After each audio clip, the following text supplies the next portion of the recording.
everybody. We are back talking all things Melbourne Survivor, playing with fire. And with no further ado, introducing my co-hosts, Ethan and Jules. Hey, guys. Hey. Good evening. Hey, guys. What an episode. Oh, my God. So good. Yay! Best one of the season. Yeah, best so far, I reckon. Yep, can agree. It's definitely an upgrade from the other ones. We saw more conversation. 100%. It was better put together. I liked the challenge. Crazy. We had a challenge that wasn't ridiculously short or ridiculously long. It was a good length. I mean, yeah, we'll get to the twist involved in it, but it was awesome. So good. We had our first blindside. Like, it's just everything you want in Survivor, all wrapped up. It was great. I loved it. Kudos. Yep. Well, I mean, I'm ready to get into it. Like, all right, let's go. So we open with Tash, who's finally happy to win. She's feeling good. She's bonding with Yellow. Same with Kate. She feels good about everything except Brady. She's just because he's a bit of a closed book. But so far, everybody's feeling really good in the Yellow tribe. Yeah, I mean, they're going to keep winning, you'd think. So, yeah. I really liked that little opening scene. Normally, we go straight to the group that's just gone to tribal. But, yeah, it's good to see the winning tribe. I did like that Max was labelled as a shoplifter. That was interesting. I don't know if that was... That's hilarious. I don't know if that was a mistake or if that was like a little Easter egg, but... Yeah, I didn't see that either. So... the first time he said shopfitter, I thought he said shoplifter. And I was like, that's an interesting job title. Yeah. Yes. I don't know if I go out there spreading to the public that you're a shoplifter. Well, we're ready for his villain arc, or what are we? Is he capable of having I don't know that Max is capable of being a villain. Let's be fair. He's a nice guy. Remember, that's why he's here, because he is the nice guy. Have you said that before? He says it's 100% a mistake. Let's take it as a little joke. Yeah. Just pretend. It was an Easter egg and we liked it. I'm here for it. It was good to hear from Max. Like, I was, Yellow, some of the OG Yellows who are still on Yellow haven't gone to tribal yet. Mm-hmm. So to hear a little bit more from them is nice because as we can tell, CK is running things and then he's got his little I don't know, minions or whatever. He's Alliance, but for the most part, it's CK and then others. So CK and others. It feels good. I've called it the CK Alliance. However, no one we haven't seen it tested. We don't know yet. Yeah. Ready to watch a tribal. Minions is appropriate. But it's like we see here Brady reading that of the room, being Brady's very aware of what's going on. Yeah, love seeing his insight. He reveals his idol to Chloe, and then gives us a really basic overview of what's happening in the tribe from his perspective. And basically says that he and Chloe will not decided yet. They will wait and see what happens, which is great. I like really enjoy that he's not being owned. What are your thoughts on him sharing the idol with Chloe? Yeah, I mean, I'm not a big on sharing about idols. I don't love it. I don't like it. I just think it can backfire on you. Especially since, nobody else knew about it. Yeah. I think if one person knows, then it's kind of like, well, you might as well tell someone else. But he had that completely a secret. So yeah, I don't see what, like, him and Chloe are already good. Yeah, it can be really good to like solidify an alliance. If you're unsure, you're trying to get. They're already pretty tight. But they're already good, so I don't. Yeah. I mean, I don't hate it, but I'm not like, I was like, why? Why are we doing this at this point? Yeah, I agree with what you guys are saying. If Brady and Chloe are both like already pretty close at this point, why do you think you need to gain that extra level of trust in the alliance? But personally, I'm here for using your idol in other ways than just playing it without anyone knowing. So telling Chloe, I'm here for it. Whether he absolutely he didn't need to, probably not. Yeah. But either way, I think it's not a net positive or negative because I think they're pretty solidified. So it just hopefully adds them. They're going to be like a really tight duo now. And I could see him playing that for her, or even giving it to her if need be. So yeah, absolutely, especially because he also has the clue for the tribal idol for the rock. True. So I definitely agree with sharing that. If you've got a clue for an idol and you can't work out what it is, then yeah, definitely share that. And especially because that's only good to merge, so that's a good way to create trust. But an idol that's good for, we don't know how long. It sounded like he said final tribal in the first episode. We're unclear on that. Yeah. But yeah. And also yes, he feels really close with Chloe. And from our perspective, we can see they are close, but they haven't been to tribal yet. So from his perspective, she could be completely pulling the wool over his eyes and be ready to vote him out first. So Brady, someone commented, sorry, I forgot who it was. 2 heads are better than 1. That was Brady, yeah. That was Brady, yeah. So I mean, I agree. Yep. Why not have someone else? Like, we don't know if he's told her about the idol, the rock idol. Well, little insight spoiler here. CK says that Brady shared the rock clue with him, but it was prior to the so that's interesting. Interesting, yeah. Considering that we're not seeing that Brady has a lot of trust in CK, so that's a interesting move. But maybe CK has trust. It seems like CK trusts that Brady. Yeah, that's exactly. CK trusts Brady, but the other way around. Brady, I see Brady being in a great position right now. Yeah, Brady and Chloe are in the center. They could flip over with Tash and Kate and take out Max and CK. Yeah. Or they could stick with the original tribal line. So yeah, they're in the center and they're in a great position. Great spot. Yeah. So next I have Tash debates whether to tell Kate about her idol clue. Yeah. And then she tells her, like, she gives her like little specifics of it. She was like, I have a clue for it. I mean, for an idol at tribal, but we don't see her go into specifics, which again, she had given that sort of clue to John and Caitlin. So we've now got 3 people who are aware of it, but may not necessarily have the specifics about what that looks like. Yeah.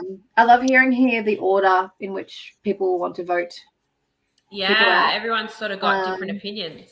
Yeah, so Kate wants to throw Dale's name out. Yep. She wants to align. Yeah, Kate and Tash are both wanting to put Dale on the bus. And then Chloe, we hear Chloe say that she likes Kate, and then in order she would vote Tash, Dale, and then Kate.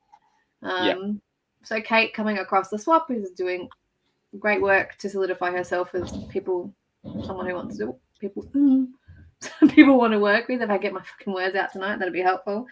So yeah, as much as we know, spoilers, they don't go to tribal again. It's nice to see dynamics at play, seeing what that swap has done, the discussions, how that's changed the game. I really, really enjoyed seeing that.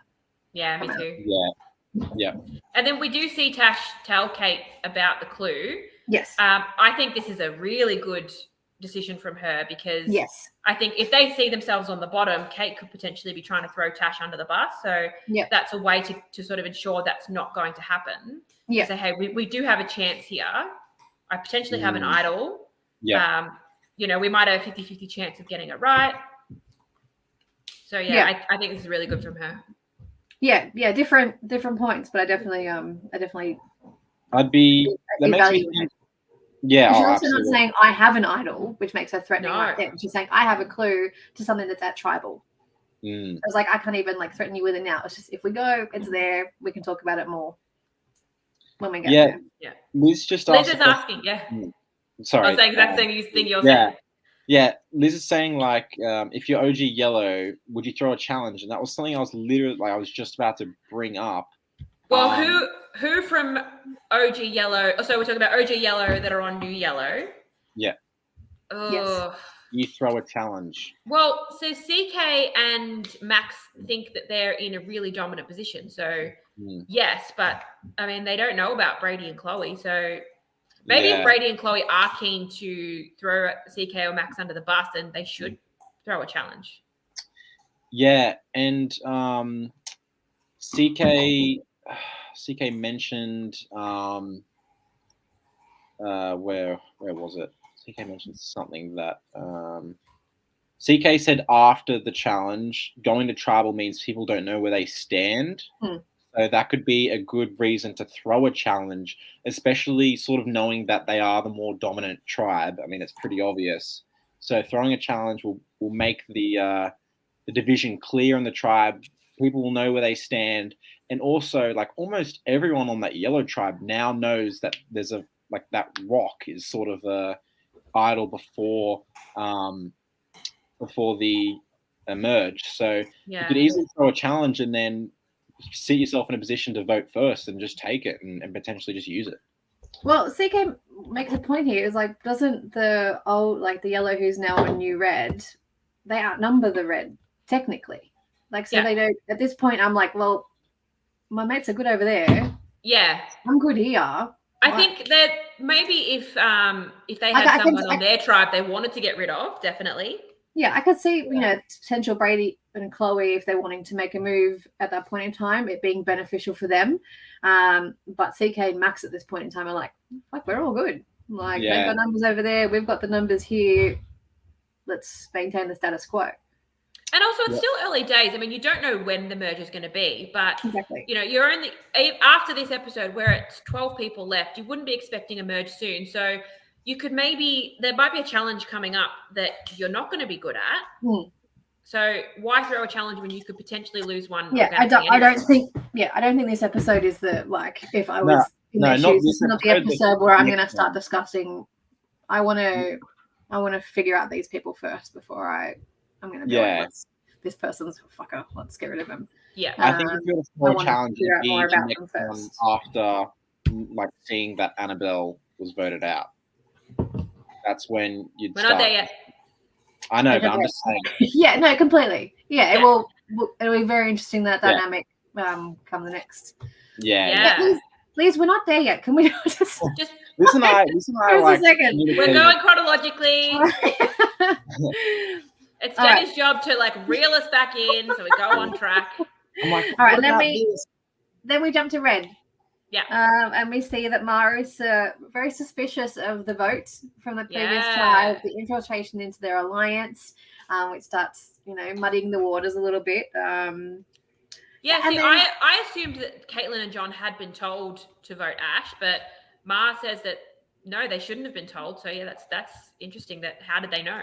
Yeah, exactly. And she says that Ash told Caitlin it was good to vote for him. So that's and then I a very cute confessional from Annabelle saying that she found voting actually quite uncomfortable. Which surprised me. I was just I actually really enjoyed seeing the softer side of Annabelle. It kind of just rounds around a little bit more. And then we see her really worried about being on the bottom of her alliance and what that means for her, and knowing that she has to put a lot of work in. Annabelle's not great with names. She called Brady Braden, and she called Tash the girl with the hat. I don't blame her. I'm not good with names either, so yeah. Okay, Brady, Tash I understand because she's never been on a tribe with Tash, but Brady, she was on a tribe with for a day. But I love that confessional. I thought it was great. It was really good to see that sort of side of her, and I was surprised she found it difficult, and she explained that it was sort of by voting someone out, that is they're no longer in the game, so they're sort of when you're such a big fan, you really want to try and do well. You merge is it's the first. You want to be on the jury, you want to be on the jury, so you're involved in the game more at least. So from Annabelle's point of view, to vote someone out is crushing their goal and their hopes for that. So as you said, Dani, it was good to see more of her softer and emotional side. Yeah, I really enjoyed it. I thought it was super pure and cute, and I was like, wee! We love that. She's like, I hate when people get all emotional going to tribal. Oh wait, no, I am. Yeah, here I am being a little emotional about it. And And then we did the cutest little manifestation circle. Oh my God, that was adorable. I love the line of, Ma said something, let's get something the guys aren't good at. All right, expressing their feelings. Expressing their emotions. Such shade in such a pure moment. It was great. I know. I mean, where's the lie though, really? Yeah, well. But it was nice, like they all went in their little kumbaya and like, what's the challenge? Like our ideal challenge, and then they get their ideal challenge. Yeah, they want Caitlin and John both say we want a slide puzzle. Yep. They both talk about how they've been practicing it. They've got their times down. 16 seconds or something. Yeah. I want to challenge them to a slide puzzle. John, Caitlin, I'll take you on and I'll beat you. Ooh. There we go. It's on. Big work. Like Donkey Kong. John All can right, do a slide puzzle in 7 seconds. Well, we didn't see that, did we? No. I can do it in 6. I'm backing Jules. All right, well, you're on. Oh, John says it's on. All right. Well, maybe for the finale party that you're all going to, you can crack that one out. Yeah. All right. And then before we go to immunity, we see the confessional from Ma saying that she likes this tribe. She has no faith in her old yellow tribe. She really likes this tribe. She wants to keep this tribe together. CK, I'm with you. I can't do a slide puzzle to save my life. It's just not. I can't. Nope. Just get the phone up. It's easy. I want to know why we're about to get to that, so it's fine. Yeah. That's immunity. Yeah, Ma was saying that you can't trust what the people on the other tribe are doing. I think that's a really good mentality to have. You see so many people putting faith in their pre-swap alliance. Yep. But 100%. you don't know what's happening over there. They could be going, nah, screw these guys. This group is better. We're going to stay with them. And then, we've seen it happen where people throw challenges to save people on the other tribe that don't then have their back. Yeah, 100%. So, I think it's great. She's kind of like, let me see what I can do with these guys, which is very refreshing. And not something most people get stuck in, holding old tribal lines. Yeah. All right, then we get to immunity. We've got counting wooden blocks to get a 4-digit code, which then unlocks a slide puzzle. This was a fun challenge. Fun challenge. Super fun. I love seeing this. I needed a bit more explanation. There seemed to be a lot more buckets than there were numbers for the code. I think that's the point. That's because that's meant like you're not meant to get all the numbers straight away. And some people started counting like little coins, thinking that they were the blocks. But it's like so it was only the ones that were the blocks. So there were some buckets that were fake Oh, there you go. CK saying fake buckets. Okay, fake buckets. That makes sense. How do you know they were fake buckets? Or because they were told to only count the wooden blocks. So some of them had tennis balls. Some had tennis balls. Some had little like colors. And I noticed during the challenge, sometimes they were just like running up and running straight back. They weren't even looking. Yes. Yeah. Yes. They're running up, being no blocks. Got to go back. Right. So once you like ran to a bucket, you had to get there, and then you had to come back before you could go to a different one. You could only do one per run. You go one, come back, someone else goes. Yeah. Right. So Dani goes out, looks at one bucket. There's nothing in there. Comes back, tags you. You run out. You count 2 blocks. Come back. Tag me. I very slowly run out. All right, Jules, you're on the slide puzzle. I'm on the slide puzzle. I don't run unless someone's chasing me. That was a very cool challenge. I love seeing the speed that people went out. I feel like Kate just went like fucking vroom, like for real. Like she was just like out like fucking lightning, which was awesome. And then we had the idol. But before we get into it, I just want to say we had, as they were getting ready and Liz is asking who's going to sit out, we'd have this brilliant footage of Brady. He was like, yes, I'm good to go. He throws his jacket. He throws his beanie. He's like, oh. He just says, yeah. He's G'ing himself up to go. It was so good. I love that. Like, I love that. Someone who's like, when I take my jacket off and I'm getting ready, I was like, that's fantastic. I loved that footage. I thought it was so good. Yeah. Good job, Brady. Hyping the team up to. You need to get in the challenge zone. It was great. Look, he is our challenge beast, I think. Yeah, that's right. We did. I thought it was going to be Dale. I was wrong. You were very wrong. Very wrong. Yeah, I thought it'd be CK, but I mean, he sat out for I don't know what reason. I'd think he'd be running. Yeah, I would have thought so too, but Have they said about like you can't sit out in back-to-back challenges? So maybe they're like, oh, we've got this anyway. You can sit out the next one. Right. I don't know. I'm sure didn't he'll tell mention us. I'm sure he'll tell us in a minute. Anyway, his knee was still fucked. From Knee what? Bitchitis. Joking, CK. But look, like, you know, Soul Survivor's on the line. Like, fuck your knee, you're running. That's what I'm saying. If you know, if you but they do have a pretty fit tribe. But like, yeah, he's not disadvantaging his team in any way at this point. In fact, he's probably he's probably like, well, I don't want to then put a target on my back because I have a bad knee. If there's someone sitting out and I'm not disadvantaging anybody, let me just do that because it removes any like people being like, oh fuck, his knee is gonna really fuck me for future challenges. No. Yeah. No. If you're like, yep, guys, my knee's fucked, like, I'm like, all right, no stress, sit out. Yeah. CK guy, like, no, I'm just joking. But the tribe, like, just do it. So yeah. I have so many things to say here, but like there's spoilers for both of my seasons, and I'm just like, I can't. Let's get. Oh yeah. Okay. All right. So yes, we see the idol in the bucket. Laurel sees it first. Really? I didn't catch Laurel seeing it.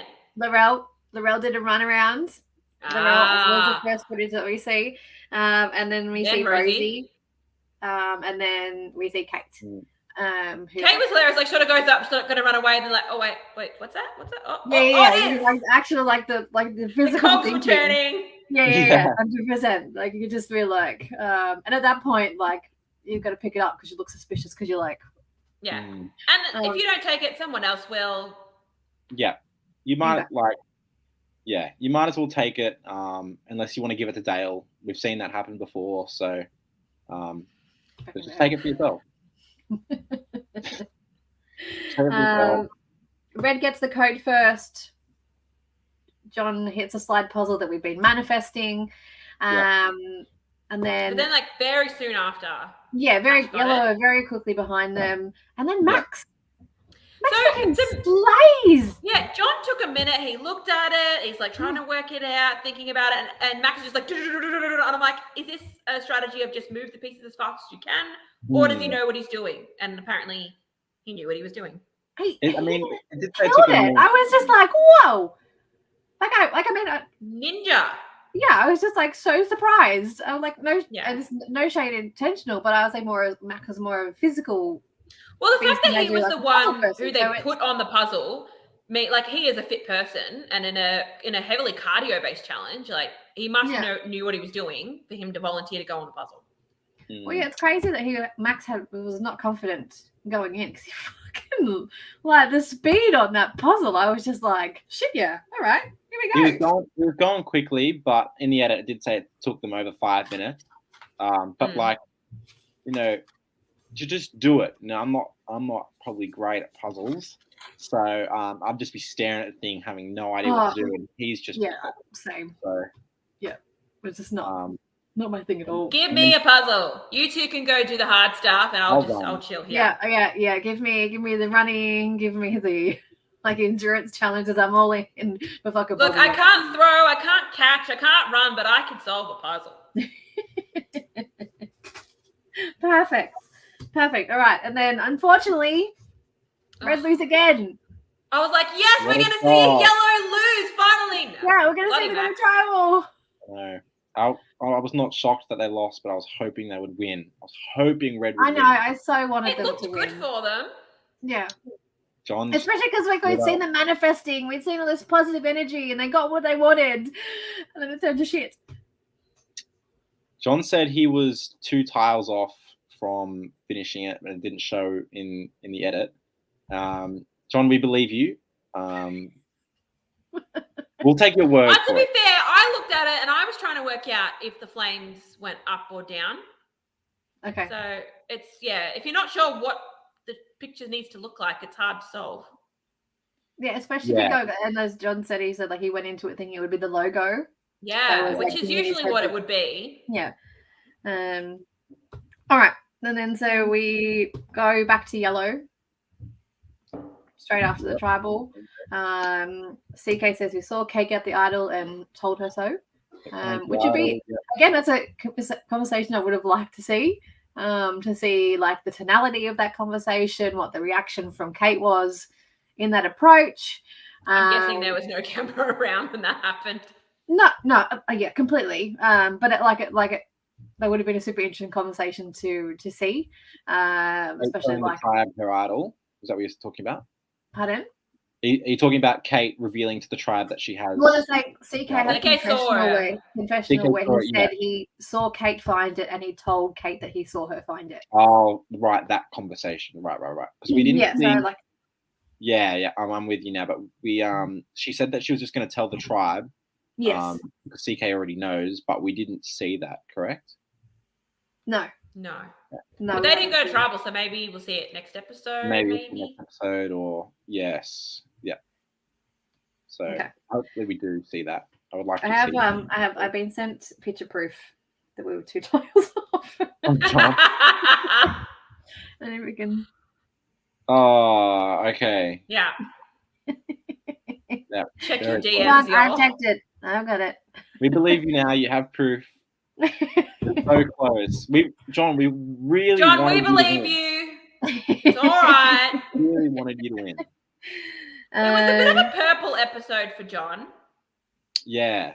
I don't think he got, did he get a confessional? No. No, but when we get to the voting booth, he gets a little funny, which we'll get to once we get there. So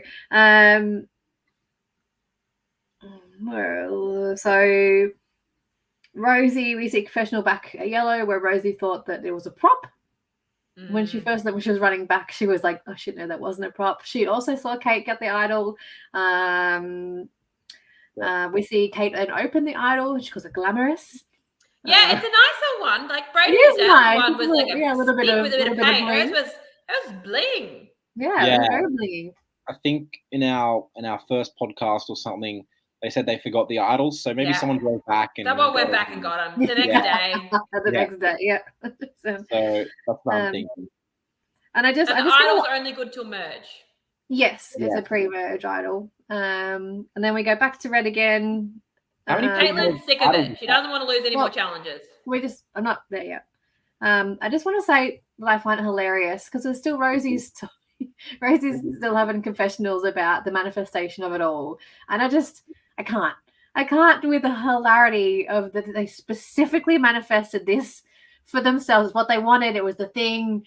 And then it just didn't work for them. And I feel bad, but it's also hilarious. Oh my God. Yeah. The fact that they manifested it and it wasn't there, and it was clearly the same episode. It's not like they've cut some footage from another challenge because Annabelle's there. Annabelle's a part of it. So... It's like, the beautiful irony of it is it's just so good. It's just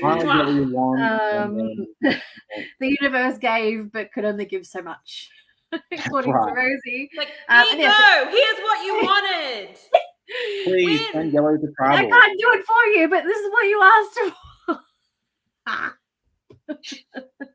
Do we reckon, like, low-key, was that puzzle meant for another challenge later, and production were just like, let's help. Let's do it now. Yeah, there you go.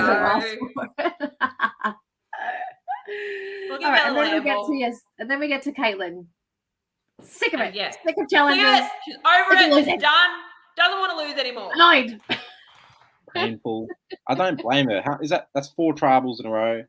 Oh, you need like 4 tribals in a row. If you make it further in the game, even to the end, like it's something. It's a story. It's a good resume, even 100%. If you know. Yeah. So. And then talk about refreshing takes this episode. Rosie, instead of blaming John for the puzzle and for losing, she's like, I'm so impressed with him, like stepping up and doing that at that moment, knowing that it could put the target on your back. That's really like putting everything in. So again, another refreshing take from the Red Tribe. And it is really scary to put yourself in a hero position, whether it be for a puzzle or for throwing or anything where, the team's working together and there's one person at the end. Yeah. Yeah. So scary because you're like, well, shit, if we lose and it's my fault, I could go because of this. Yeah. It's Absolutely. a high risk, high reward.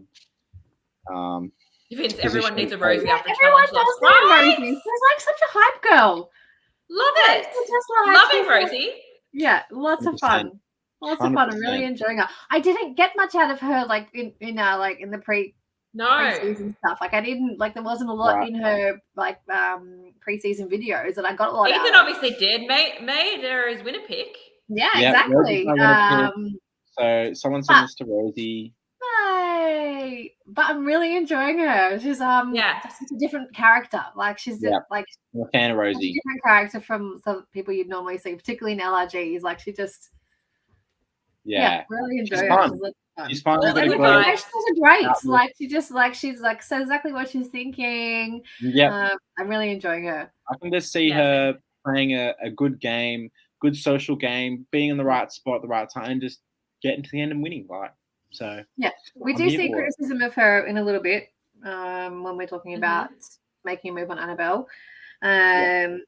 But let's before so, and then we'd hear them talking about the idol, like Rosie telling everybody that she saw Kate get it, and Annabelle, inadvertently puts a target on herself by being happy about it in front of everybody. Oh, that's great. And then everyone knows that they are friends. Yes, Like that was revealed at the start. Yeah. So I think that I just sort forgot of about that. Yeah, so they're Yeah. already friends, and we heard from the previous so episode confused, that like, Annabelle they're wants on to get different merged so sides. she can work with Kate. Right. That was something that she wants to do because she knows she already has a relationship there, and then she openly says in front of the tribe how happy she it is. sort of with like Kate. puts a big shining light on it. Like, oh, these two know each other outside the game. Yeah, And they're so just going. They're going to reminding want to you. work together. Yeah. So she's happy for her, and then Caitlin's like, I don't like this. that's I don't know I'm about that going one. to use this. yeah, that's Yeah. not for me. And then She touches goes, she base with takes it her and runs. pre-game friendship because Caitlin knows Laurel outside of this from memory. Oh, everyone knows Laurel. I know, but I think they were the two because in the pre-game confessionals, She said she wanted to work she with says Laurel. that she wanted to work with Laurel. Or was that Chloe? Completely forgot about all this stuff. Oh. So But I think the other difference is No, it that was Chloe. Kate, But anyway, Kate and Annabelle are like proper friends, whereas it seems like everyone else had played an org with Laurel. No, I don't think anyone was like super good friends with her. Maybe correct me if I'm wrong, but yeah, it sounds like there was a much stronger relationship, pre-existing relationship between Kate and Annabelle. yes, yeah. Well, Annabelle, we found it last week from CK that Annabelle was recruited and she would only come if she bought a friend, and that's when she bought Kate. Yeah, Vince, we'll get to that. Just wait. Yep. All right, and then we obviously find out that Laurel is ready to cause some chaos, which we've been waiting for. good. We Loving it. We knew that she And was I the think chaos queen. I loved this conversation between Laurel and Caitlin. Yes. The way Caitlin handled Laurel, the way she approached her, I thought was brilliant. To be like, Laurel was showing she was a bit nervous, like, oh, there's going to be backlash. I was like, yeah, but it'll be fun. Yeah. Come and have fun with us. Like, and that is this is exactly how you convince Laurel. Yeah, that was fantastic. 100%. And again, we see the unsurety of New Red leaving what they're trying behind, because we see Laurel say, like, I don't vibe with CK. I don't vibe with Max. I don't vibe with the people over there. Like, I'm vibing over she knew here. that she was on the bottom. Yeah. Over there. Like, she had two people that she was close to in Rosie and Ma, but other than that, she was not in control over there. Yeah. And she brought those two with her. So it's super like that's. And then goes against them in the vote. Yeah. So we're not there yet. No. I have like a page of notes between here there's and so the many actual great trial. conversations to be had here. So let's just not jump ahead to the vote yet. Yes, we saw the conversations this time. I love it. It's fantastic because there's like so many options here. Because like the obvious vote is to stay yellow strong at this point in time. Like, that's and then Caitlin and John are on the bottom of that 6, right? And packing it. Mhm. And then like for it to like not be that way, and then for actually to be inroads is so exciting. Yeah. Especially as players on the bottom. Like it's just like to be like, oh, I love seeing players on the bottom fight. yeah, I 100%. hate when they just roll over, vote for each other, whatever. Yeah. But to see them actually do something and have it be successful. Yeah. As much as I'm sad to lose Annabelle, like I loved it. Yeah. Yeah. So good. Oh, 100%.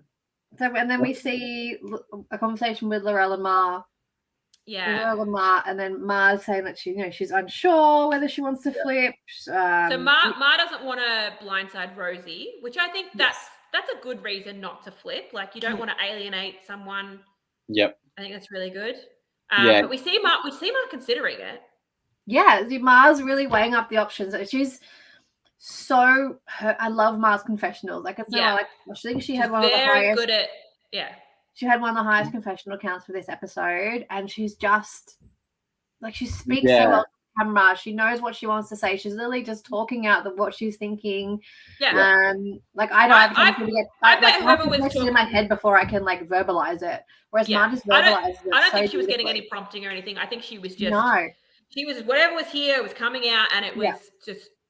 It was very well done. Yeah, Ma's just got a really good like way to stop and look at the game, what's happening, what of like conversations are going on, what is the result, what if I do this, how does that affect my relationship with Rosie?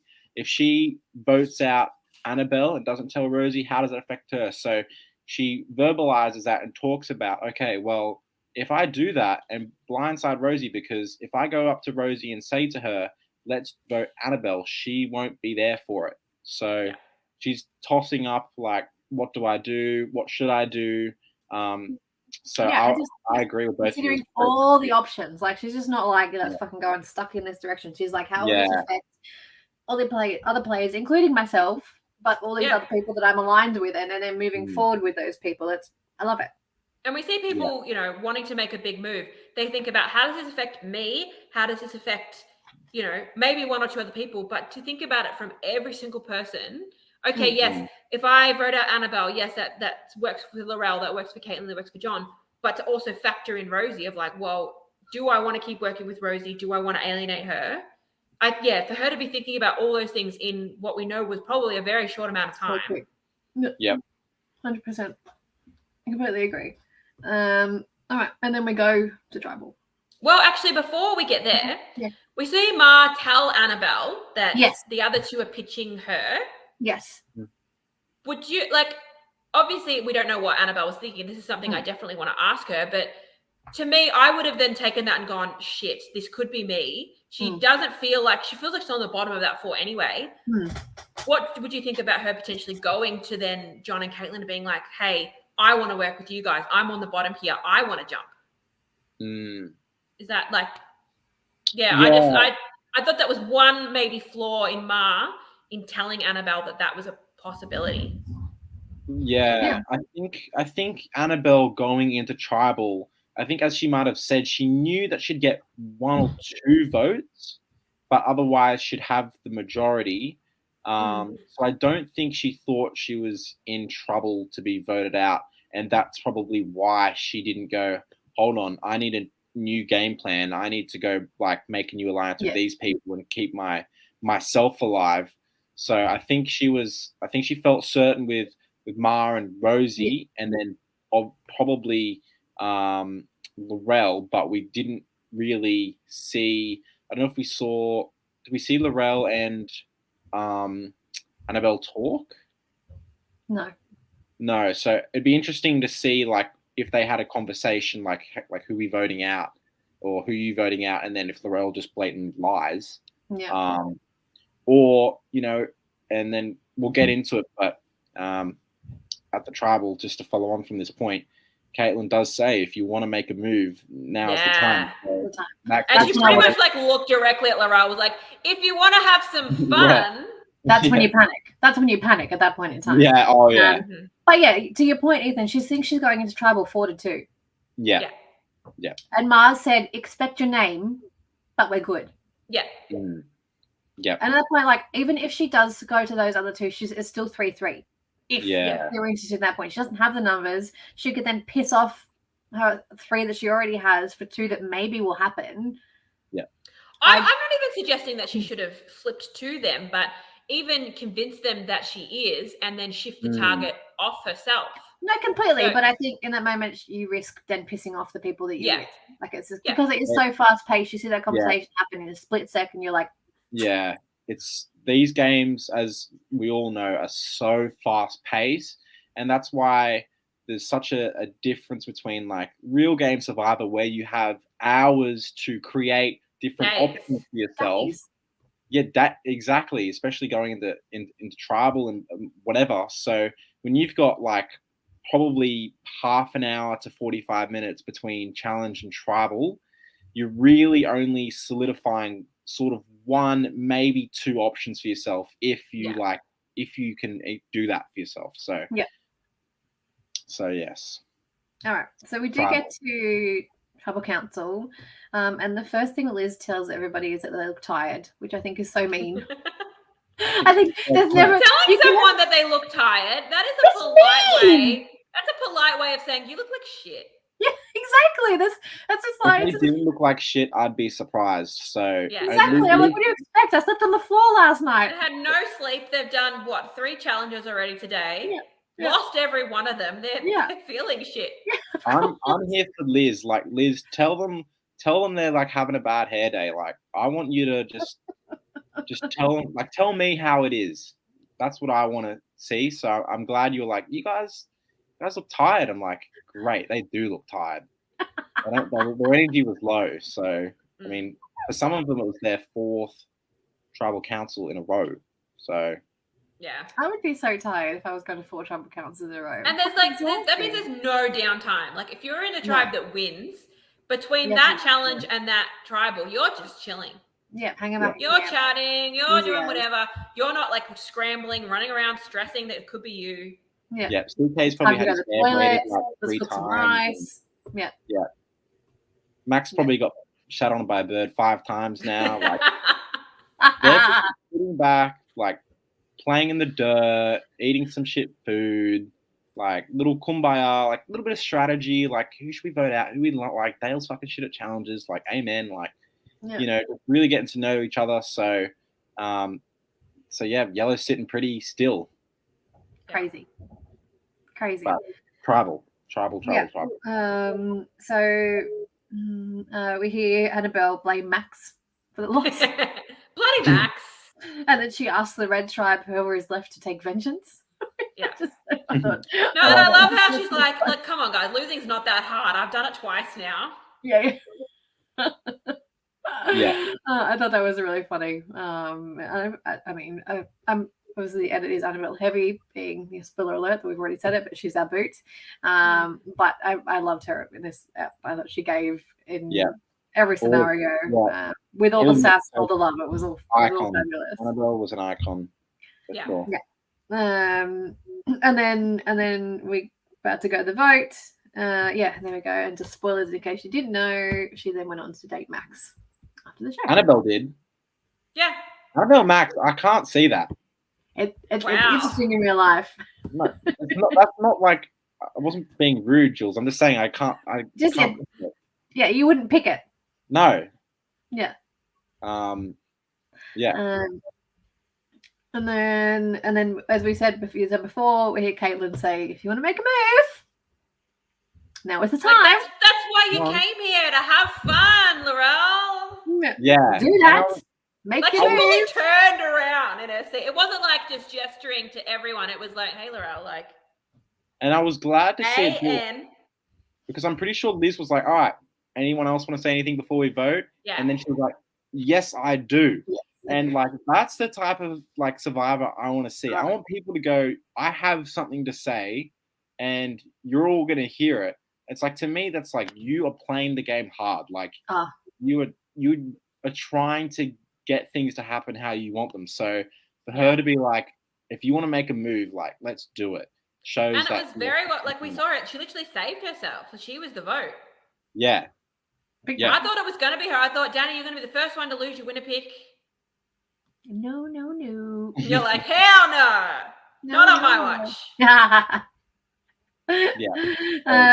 Good on her for doing that. I liked that. I give Yeah. big credit. I give big props to making yourself like vocally like aware at tribal council. You know, you do that, you stand out. Like, all right, if I go back, we don't know. tribal, That might have been the thing that swayed Laurel.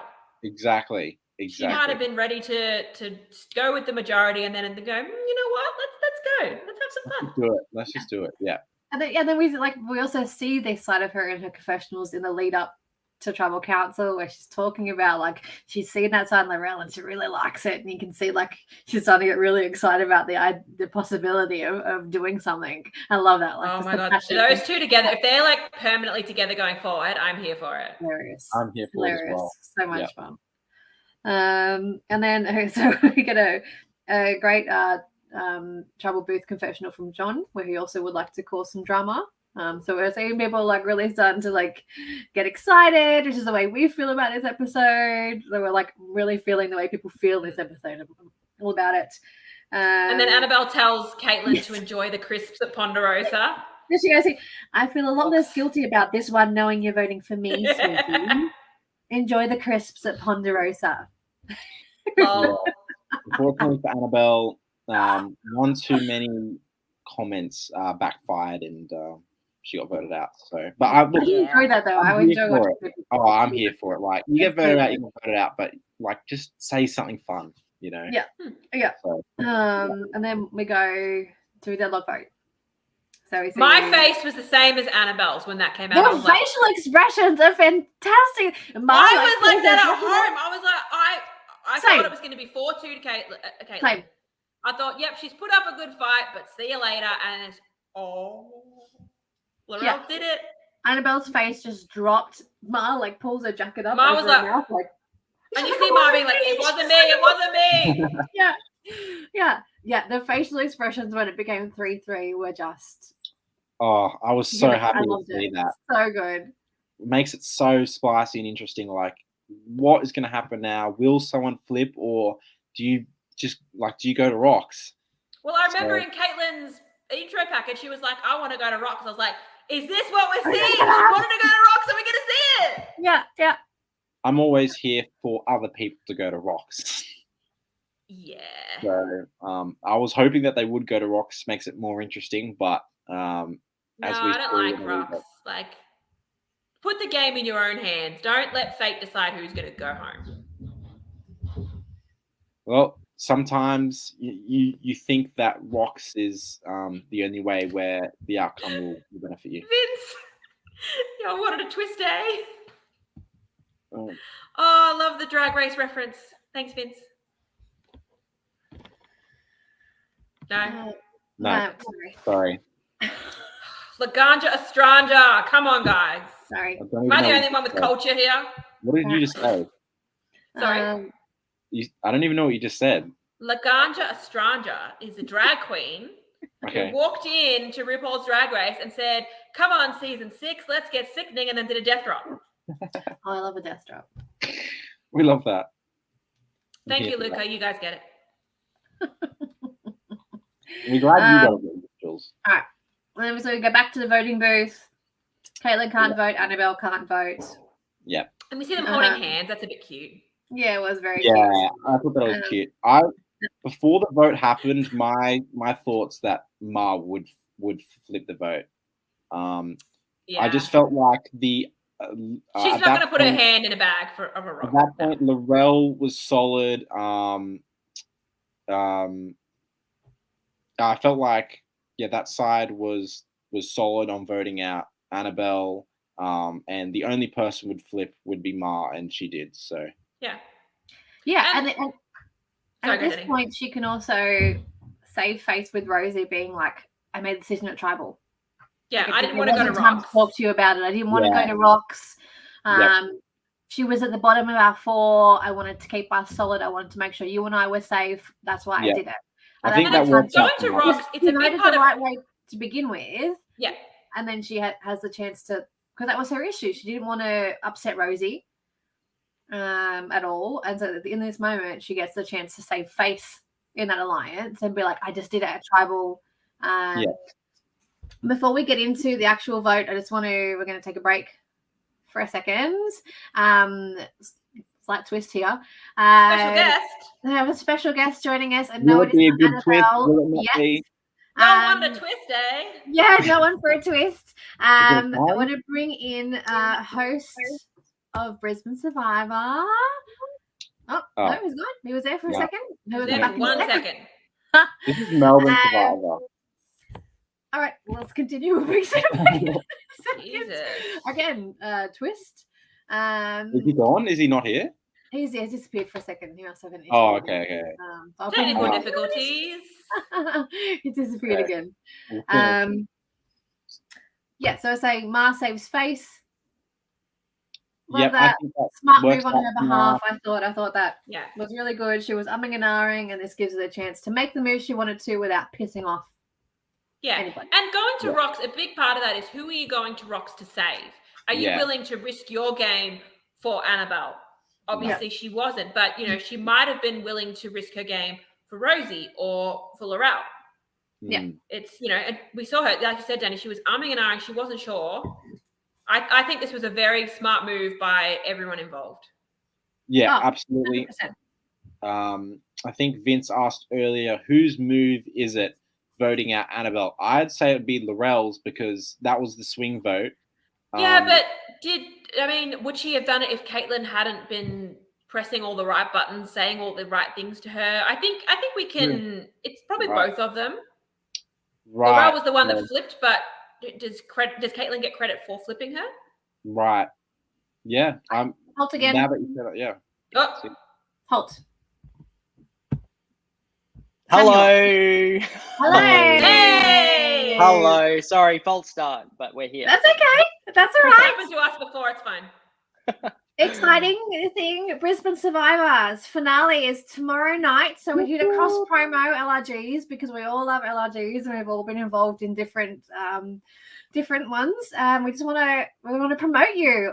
It's your first season out. It's been a hell of a season. Obviously a smaller cast, a one-day season, but it's been a lot of fun and the quality of it has been brilliant. So I want you to, how's it been? Tell us all about it.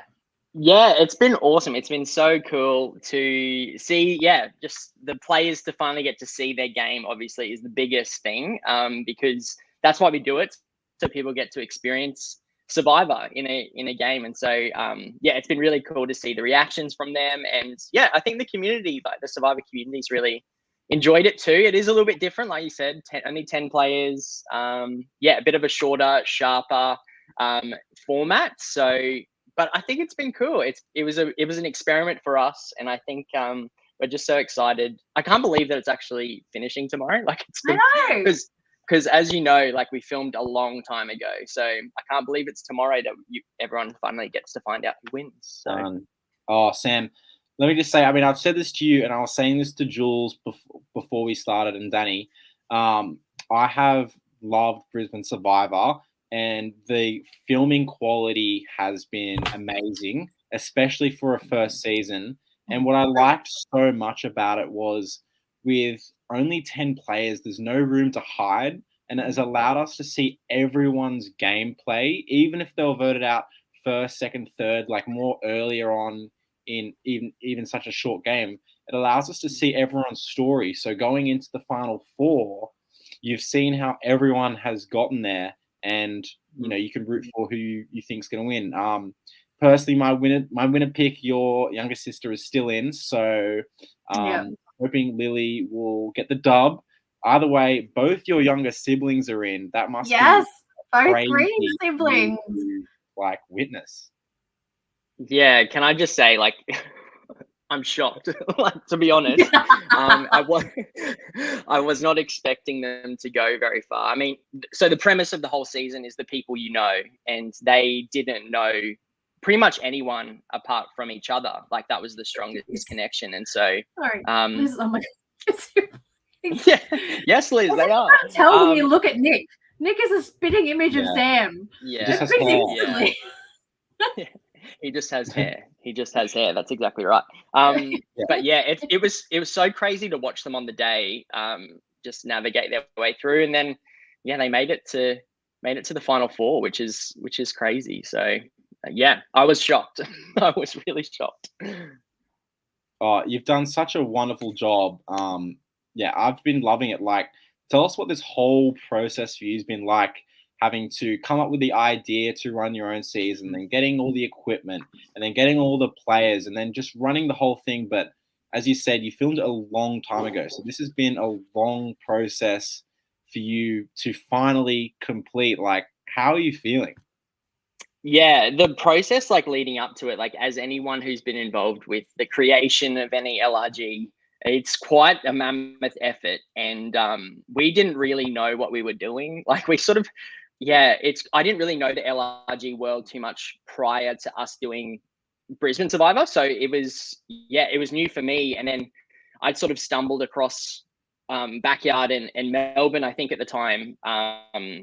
And yeah, I sort of was like, oh, it's possible. Like these guys are doing it and they're doing it well. And so they sort of inspired us to keep going and actually give it a crack. And so, yeah, as anyone who's been involved in the creation of a day, it's a lot of work. Like you need to think really hard about the logistics and not only from a production point of view, but you want the players to have a really great time and to give them a platform to shine. Like that's the idea of doing something like this, is that they can actually experience like some of their dreams. And I love it that Liam in our season has said it a few times. He's like, oh, I've always wanted this to happen, or like, he's just been so like giddy about the little bits and pieces of Survivor. I want to play with good people. I want it to be such a strong four. He wants like he wants the viewer experience to be good too. Like he's like, I want it to be like really good, which is cool. Yeah, he's pushing for it. Yeah, it was so cool. And so yeah, we filmed in 2020, like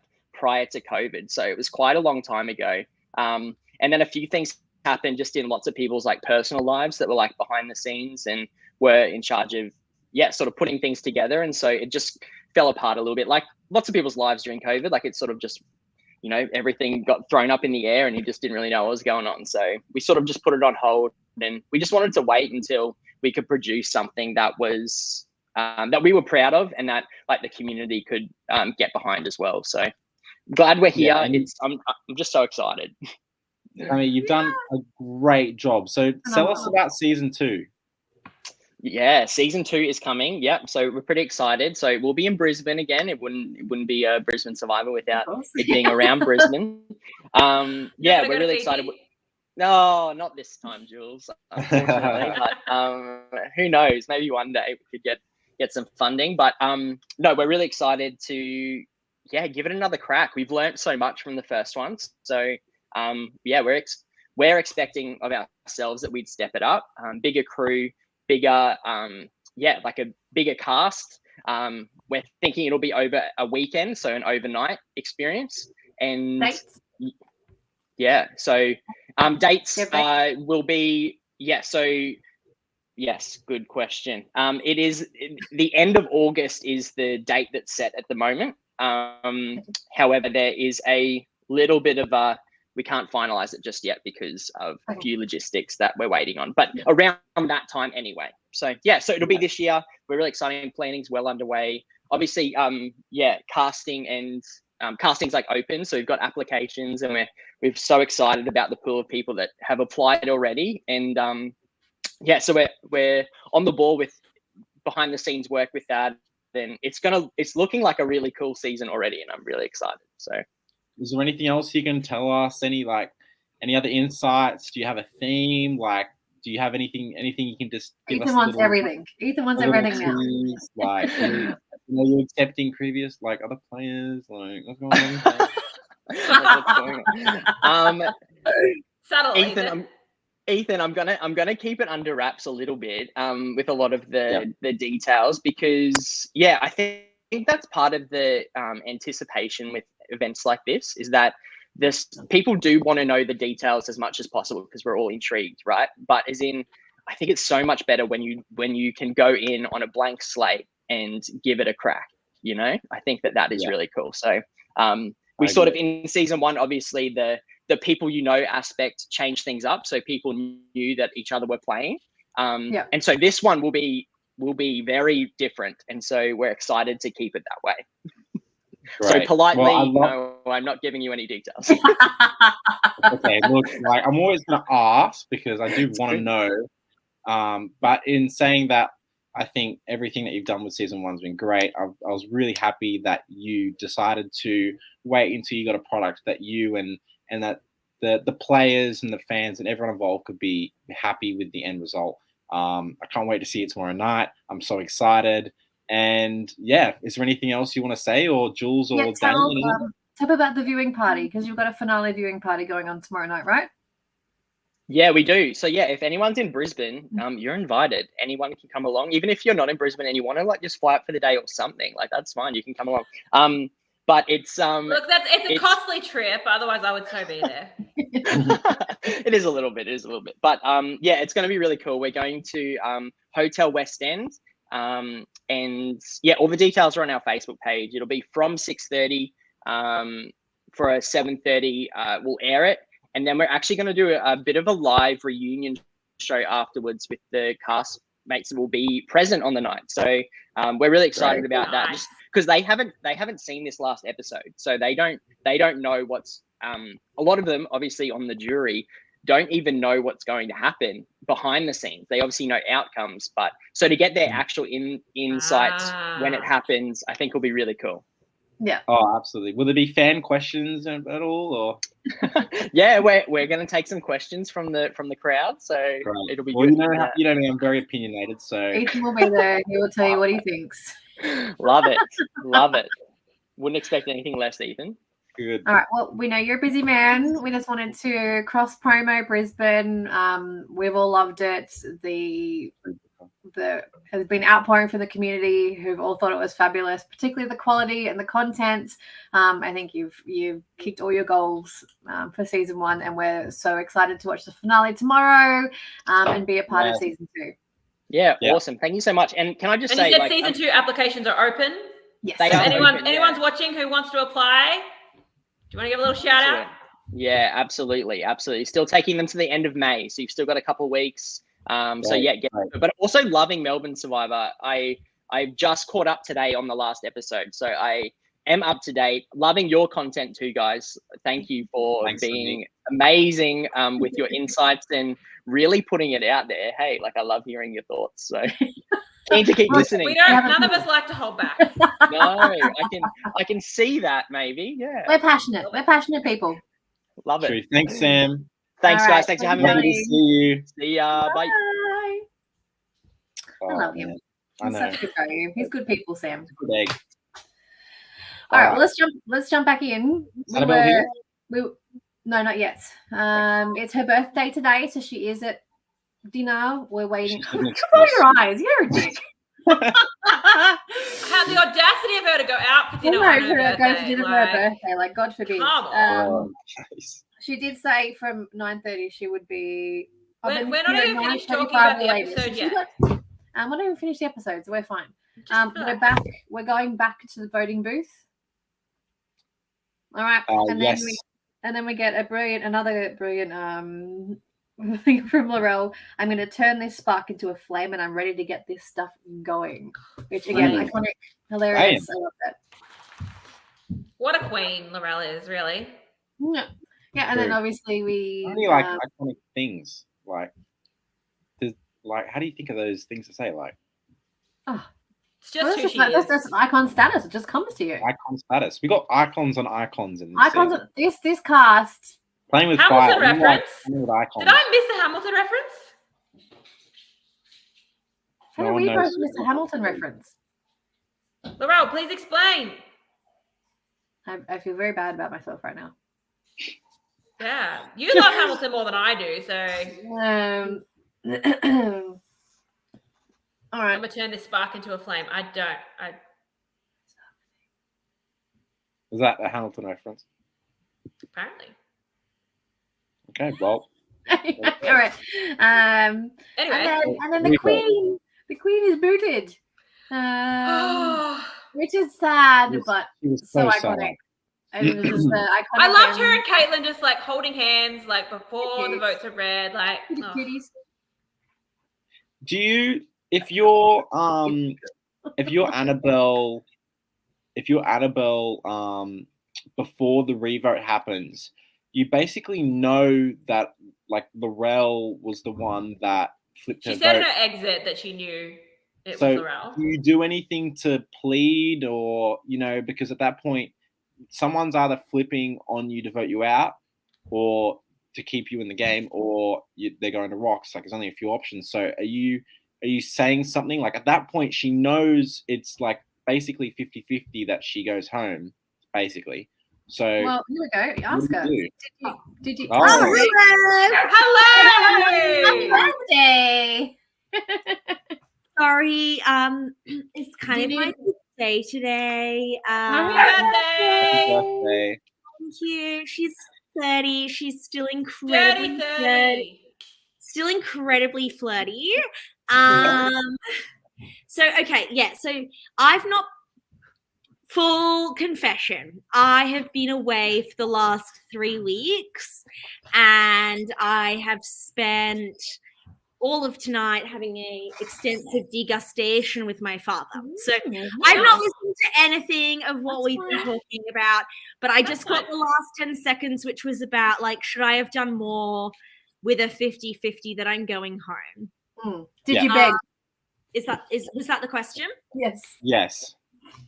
I was so shooketh. Like, there was just no universe in my mind in which I was going home. It made absolutely zero sense to me as to why my original tribe would flip on me.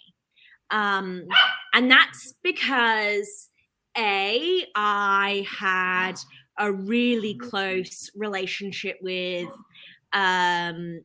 Rosie. So something that you didn't really see is that Rosie and I spent probably half a day holding hands, gazing into each other's eyes in the most homosexual way possible. I'm always here for the homosexual content. Yeah, like my romance was with Rosie, and we've both acknowledged afterwards. It's like, that was definitely like a gay crush, and we're like, okay, I was I wanted to be Ma's number one at the start, and she just gave me nothing. But what I had no idea about was that actually Laurel and Caitlin had been each other's ride or die in an org. And so like, you're talking to a gal here who had no concept of orgs, no concept of minis. Like, I was a Survivor fan. I would tweet about Survivor a lot. And when I saw like Liz desperately tweeting about how no women were entering, or like saying they were going to go on this season, I was like, oh, you know what, Annabelle, you're a giver. You gave a lot. A lot of content. Let's bless these nerds with 10 minutes of your time. And so I came along and I was like, Kate, I'm literally not doing this without you. Like, if you don't apply, I'm just straight up not coming. And so Kate came as well. And the whole, so like, I'm just monologuing at this point. Yeah, please. That's why you're here. And so the whole, like, I'd seen nothing. I'd not watched any of the fan-made versions. I thought orgs were like a weird thing where psychos like commented on real survivors' Instagrams and like sent them harassing messages. Like, I just did not know that this whole fan community existed. And I'd seen like maybe half an episode of Melbourne Survivor. And so Kate and I are on the train on our way to go and play. And I'm just like, babe, all of these people were severely bullied in high school. Like, our main priority this weekend is not to trigger these people's high school traumas. So literally the only thing in my mind is turn up, like, try and be nice, try not to bully anyone, and just make sure everybody has a really nice time. And then we get there and I'm like, oh, wait, there's like a lot of relatively normal people. And it's immediately apparent to me that this is like a really kind of big deal to a lot of people. And that I'm now like, oh, fuck, like, bitch, get your shit together. And I did, and I don't have any regrets because this has literally changed my life. Like, it's become a huge part of my life. I'm a different person. I mean, Max and I dated for 1.5 years. I was only on it for a couple of episodes, but anyway, yeah, that was me. That was my 10-minute monologue. Thanks for coming to my show. How are we all? Good. Better now.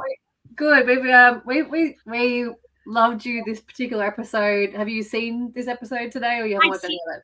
No, I have. I've watched all the episodes. I just scrolled to the bits I'm in, which I figured most people were doing anyway. I love that. We were talking about your first confessional in the game, where you actually see the softer side of you, where you're talking about how you were just, really concerned about your spot in the game. And putting people out. Just really, you're worried about where you were going to go. You were very uncomfortable voting for people at that point in time. It was nice.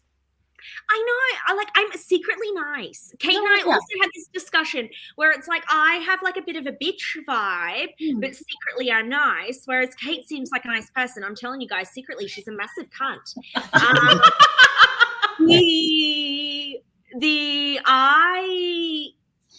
I struggled because I have a natural. This is my 30th birthday, and I've lived a lot in these 30 years. Mm-hmm. And I came in with a natural predisposition to have zero trust for straight men. And in this game, like CK and I, it was love at first sight. Like we saw each other. And as I think I said in a previous podcast, Flog recognizes Flog. Exactly. And then Max, okay, I'm just sorry. I need to out this. I've been waiting years to announce it. Go. Max shushed me. Okay? I was not down with Max. I was trying to have a stretch out with CK and Max, and he shushed me.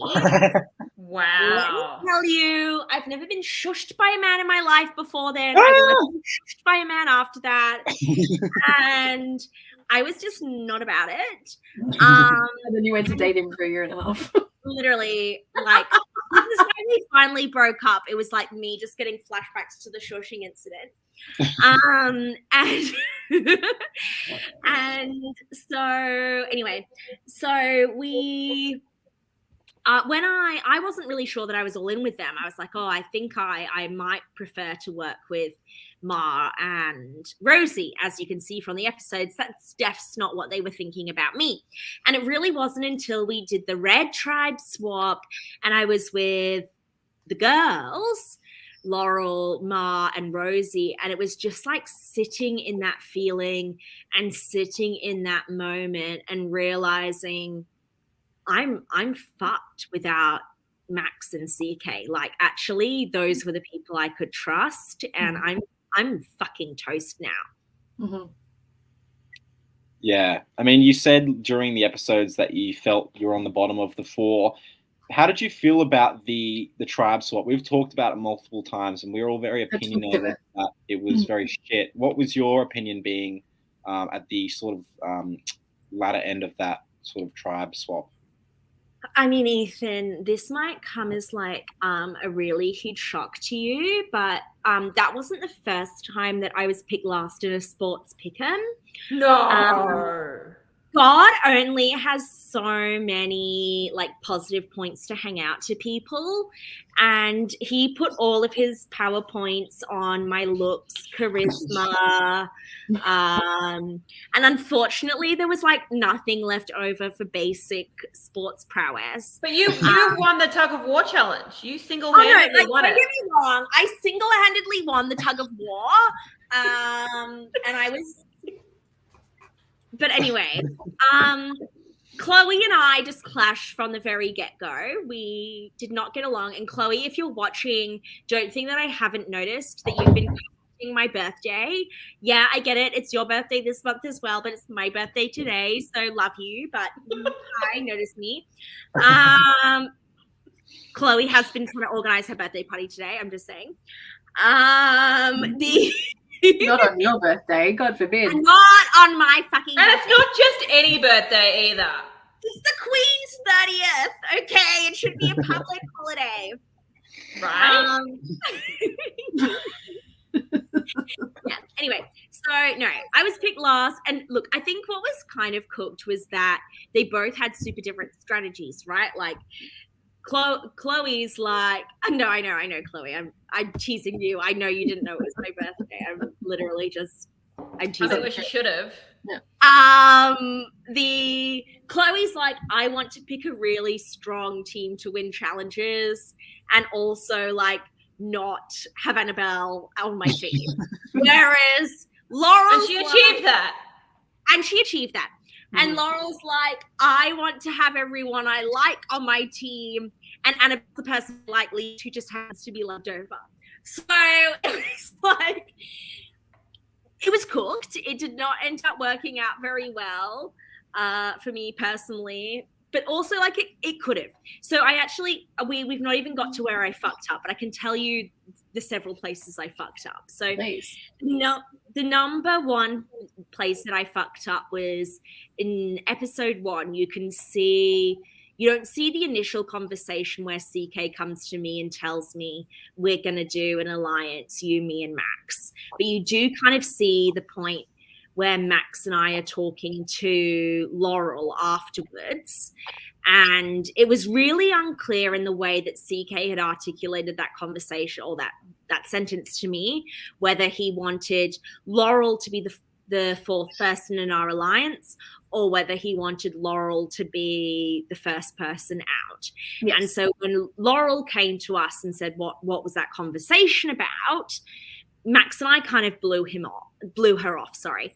And that was kind of the beginning of the end of my game, because I obviously had again, I'm like, oh, Laurel's played all these orgs and these minis. I'm like, that means nothing. Like, that means, now I know that means fucking everything, okay? Yeah. At the time, I'm like, nothing.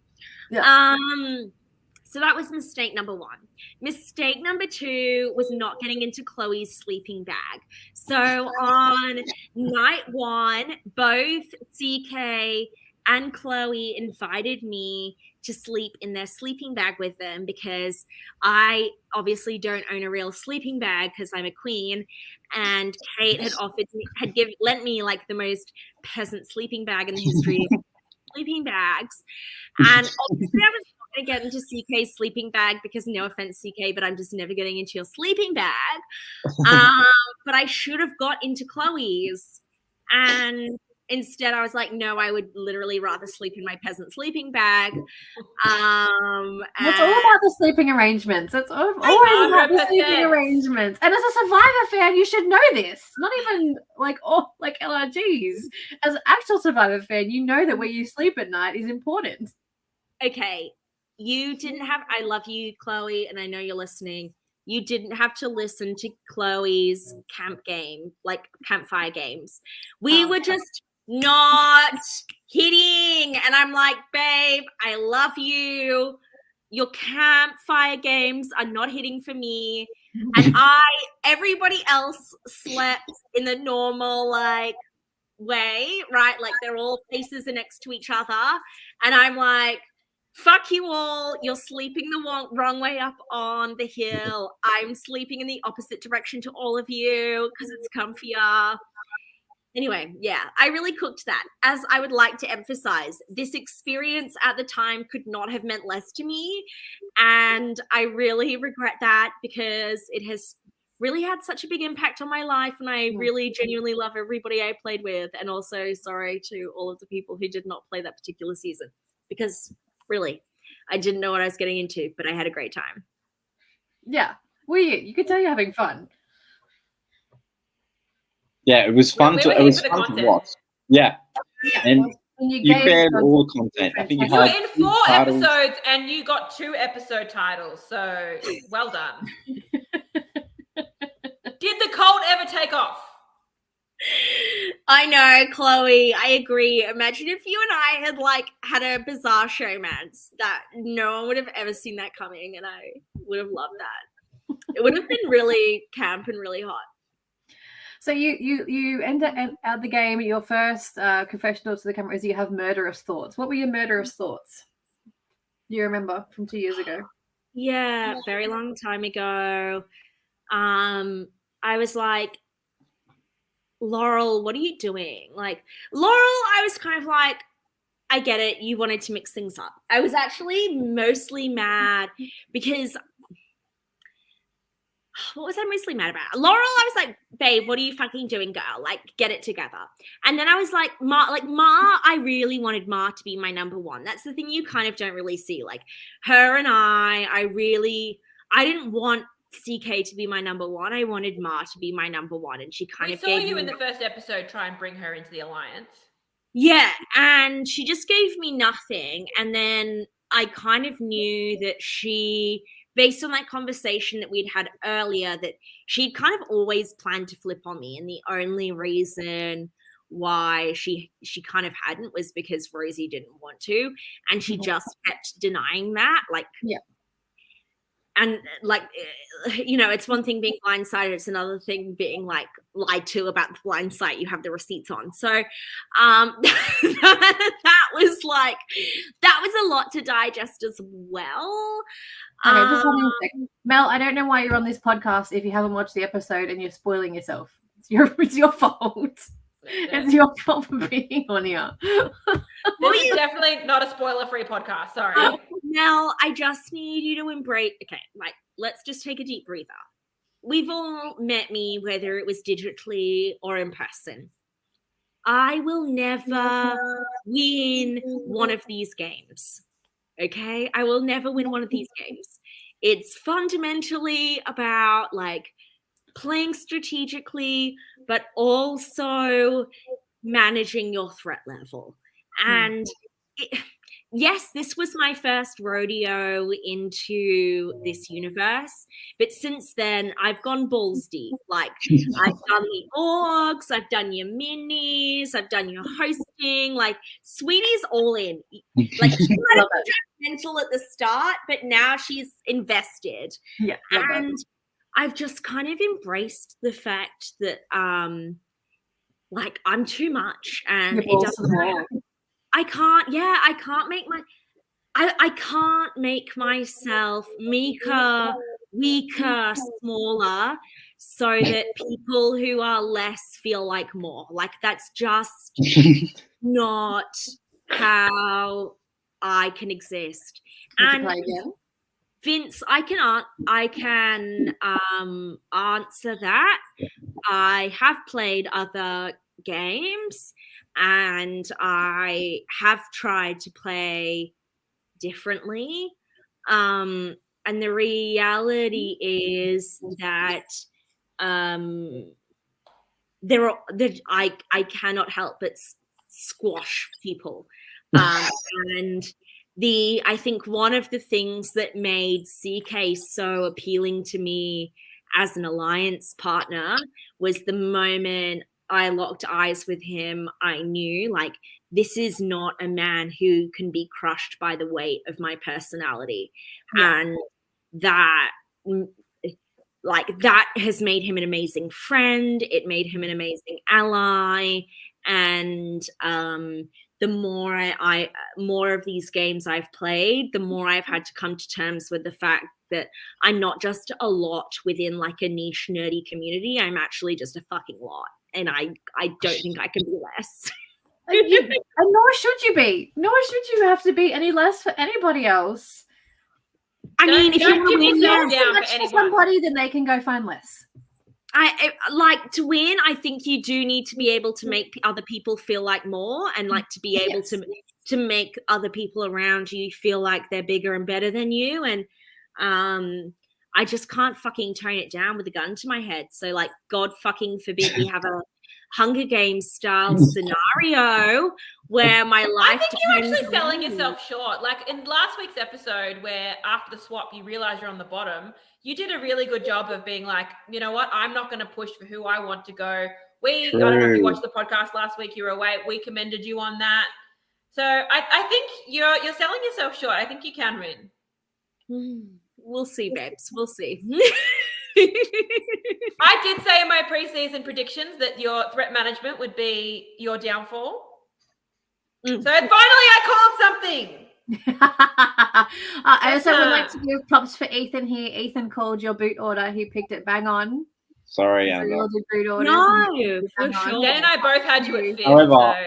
Yeah, we had you as a fallen angel. However, like with those introduction videos, I was writing in my notes and going through everyone. I'm like, I want to see this chick play the game, because even in that like 3 minutes or 2 minute video that we got to see you, like we got to see your whole personality. And me, I want to see someone who's like real, who's like not fucking afraid to hold back. And you definitely did that. So thank you for doing that and giving us so much content in the first 4 episodes. It was sad that you did go this early. I would have liked to have seen you create more chaos and potentially work with CK and see what would have happened there. But otherwise, like you stayed true to yourself, and we loved watching you play. So. Well, honey, between you and I and the 5 viewers we have, Well, we have 12. the only person who watched 3 minutes of a video of me and thought this is an absolute queen, we'd love to see more of her. So stay tuned and see what's coming up later this year, honeys. Ooh, that's exciting. Any more details or what's going on? No more details. What's going on later this year? She just said she can't tell us. I know, but I'm trying to find out. There's currently 3 pending. What's 3 pending? That you know of. LRGs that we know of. Oh, honey, it ain't an LRG. Oh, it's not an LRG. Ooh. All Something right. bigger, Now I'm something more intrigued. exciting. Very excited. All right. Are you going to be on real TV? Oh my God. Can I ask you some questions specific to this episode? You have monologued a bit, but I do have some other questions. for you. Yeah. Go for it. Yes. Benjamin, Good. it is Maverick Series Cut Racing. Benjamin Schneider and I are releasing our porno later this year. This is what I was referring to. Vince is asking if it's the traders. No, it's not the traders. Oh, I could see you on that though. Yeah, sorry, what were your other It's questions? Survivor without the camping. No, I wanted to know. So we saw Ma tell you that you were going to get some votes, but then reassure you that that was all.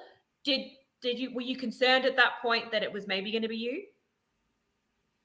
Yes and no. So you've got to get in the mind of someone who has almost fatal levels of self-confidence. I can't compute that. Sorry. Yeah, like you've got to understand, like I've literally never doubted myself a day in my life. So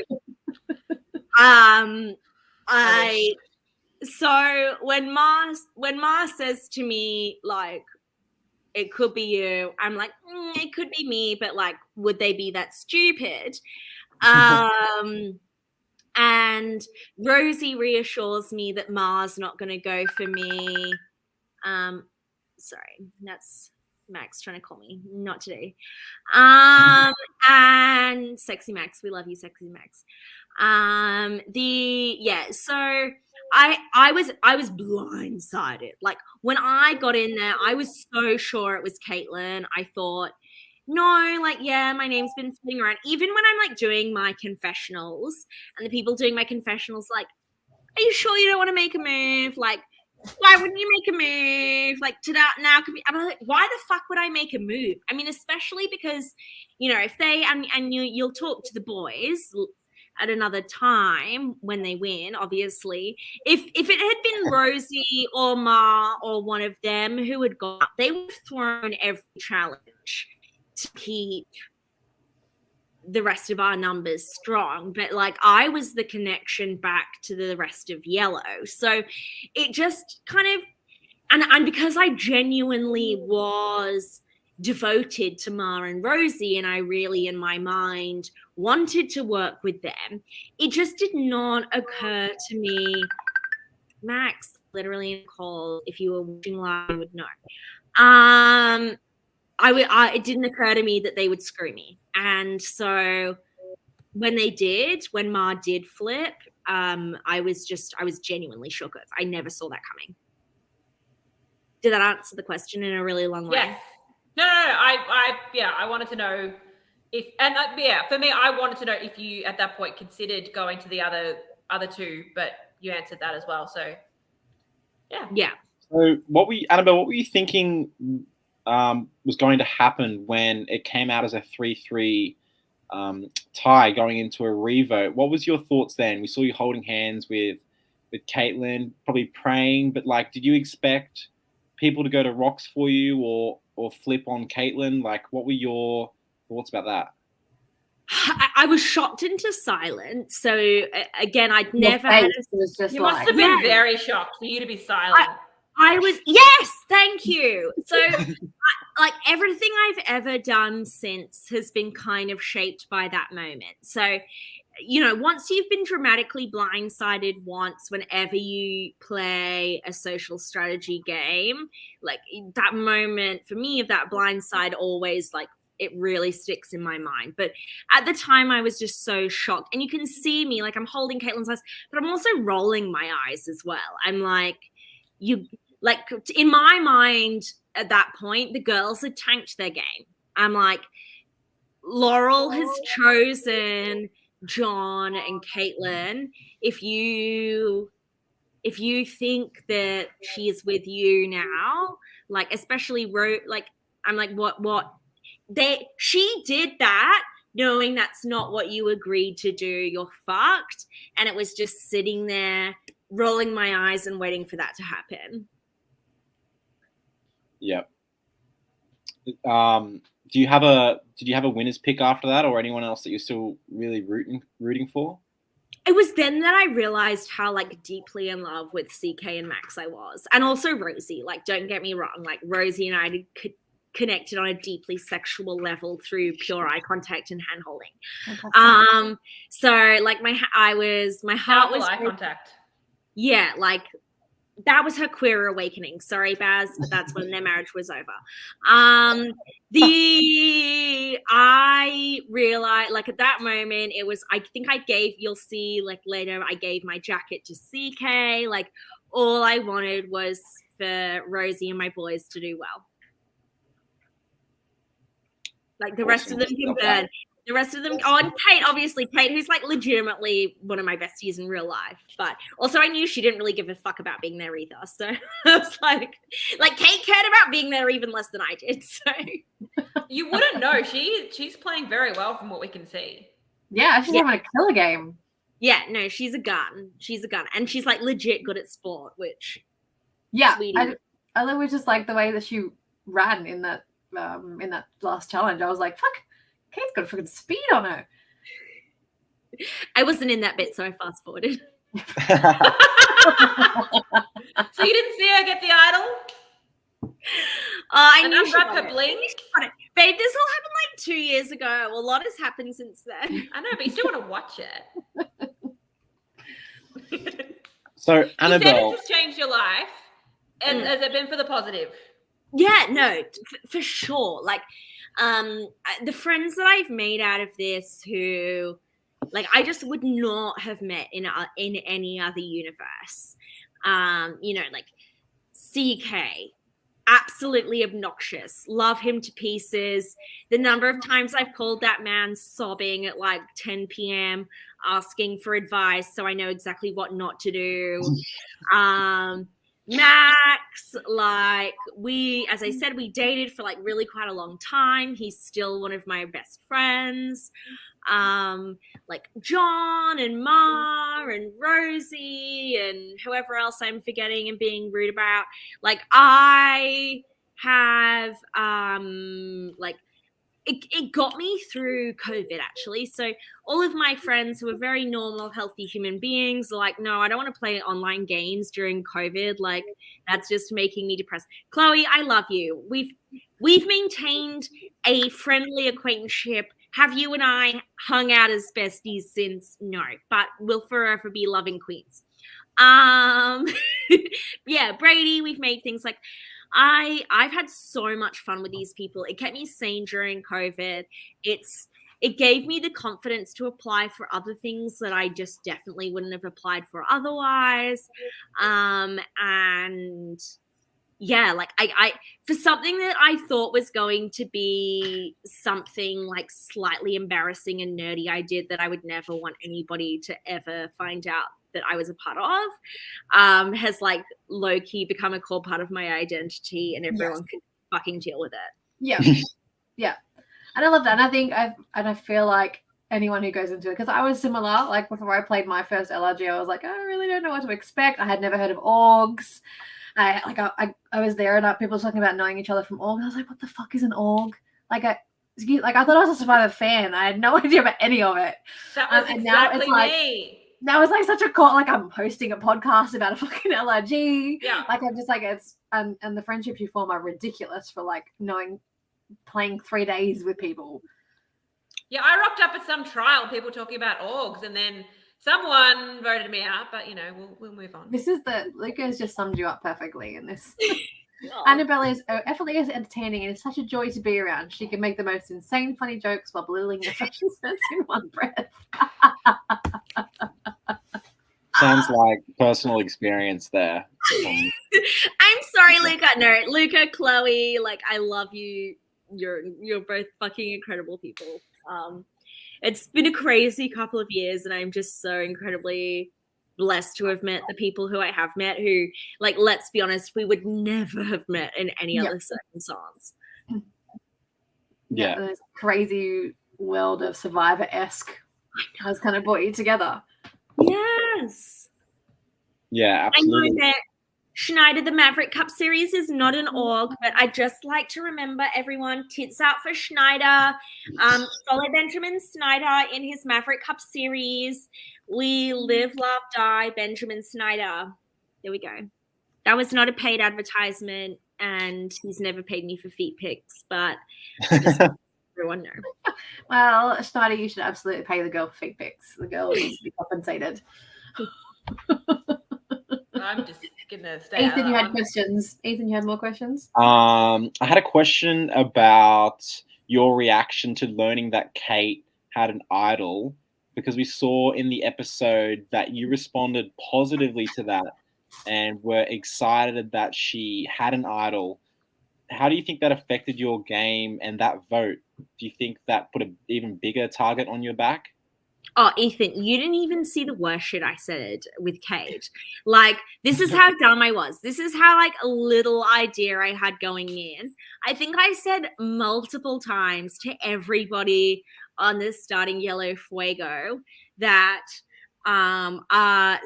Kate would totally vote me out, and I would be totally fine with that, but that I didn't think I would be able to vote her out because I would feel too bad of a friend. Like, me being supportive of her having an idol was like the least bad strategic thing that I said about that relationship. Right. Well, it's hard to hide those relationships, especially because you specifically came together. Like, how do you like be like? And everyone who'd played orgs and minis together, or like, at least they knew what they were getting into, and they were like able to downplay that relationship. So even though they might have played strategic games together and like have more of that kind of a friendship, like Kate and I are just besties in real life and catch up for drinks like 4 times a week. Well, you pretended to be exes on the welcome mat. She did that. That was not me. Yeah. I just had no concept of what I was doing.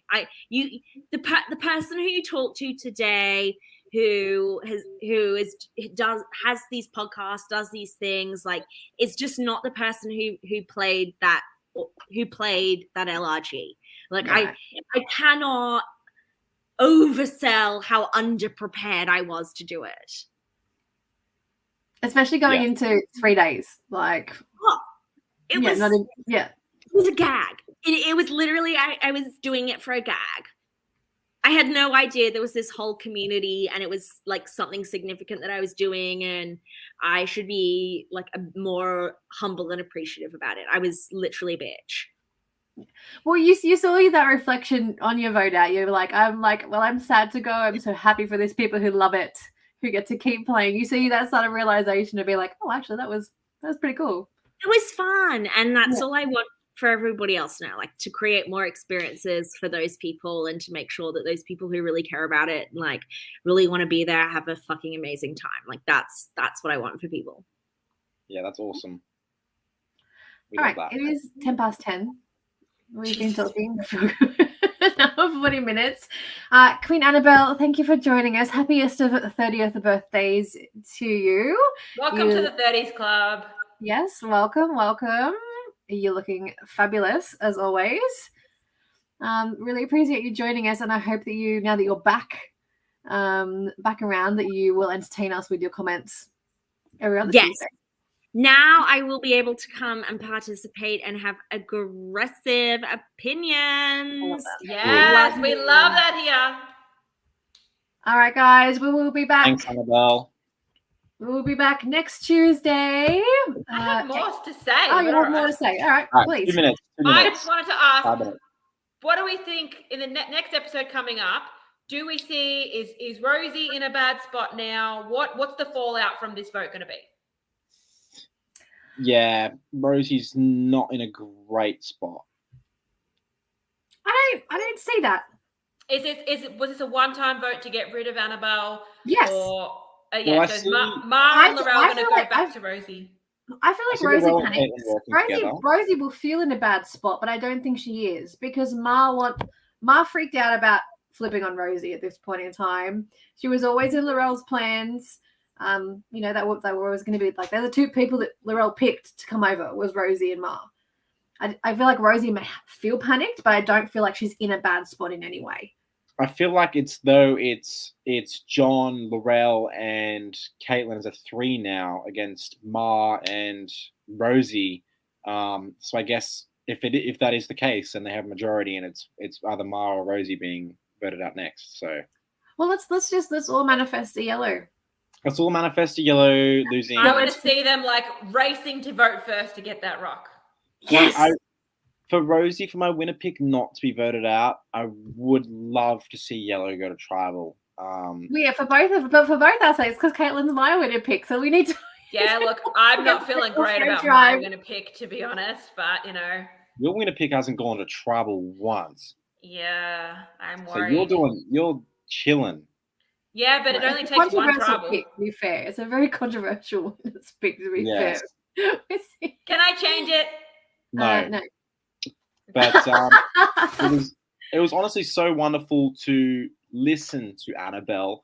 I love listening to her talk.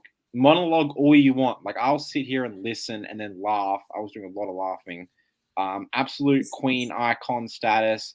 She says that she's gone and done even more within the community and outside of the community and potentially other sort of games. So she said, stay tuned for something later on in the year.